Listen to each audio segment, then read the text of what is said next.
I will be reading two more paragraphs from Elizabeth I and Mary Stuart, The Perils of Marriage. Elizabeth was a Tudor, a member of a family that had come to power thanks to the drive and initiative of her grandfather, Henry VII, and to the fact that the laws of succession prevailing in 15th century England were not too well defined or restrictive. Primogeniture, so firmly embedded in the royal traditions of France, was not recognized as a sufficient and necessary entitlement to the throne of England. Hence the long power struggle waged by the descendants of Edward III.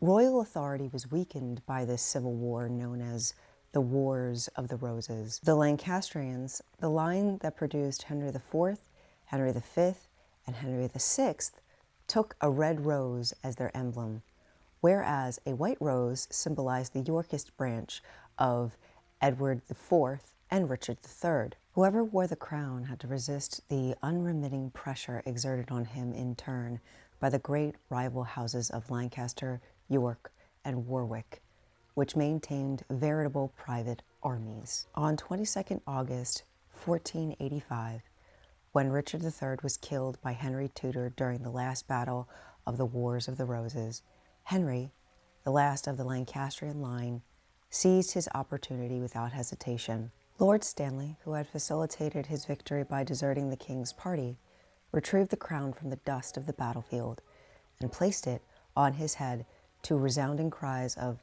"Long live King Henry." The new king set off for London, determined to assert his rights, somewhat dubious rights, as he himself was only too aware. He based his claim to the throne on the lineage of his mother, Margaret Beaufort. Margaret was the sole descendant of the Beauforts and a great-granddaughter of John of Gaunt, Duke of Lancaster, the fourth son of Edward III. During the oppressive reign of Richard III, fearing the life of her son, the posthumous son of Edmund Tudor, Margaret sent him to Brittany, where he persistently plotted to reinstate the House of Lancaster. Having succeeded at the second attempt, he asserted his authority in the simplest manner.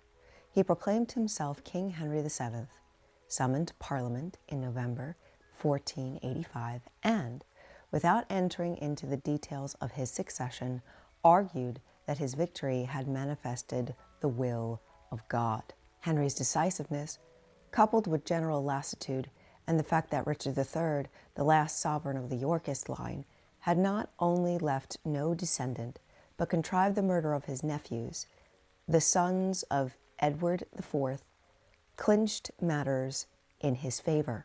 It was only then that he married Elizabeth of York, thereby ending the rivalry between the two clans once and for all.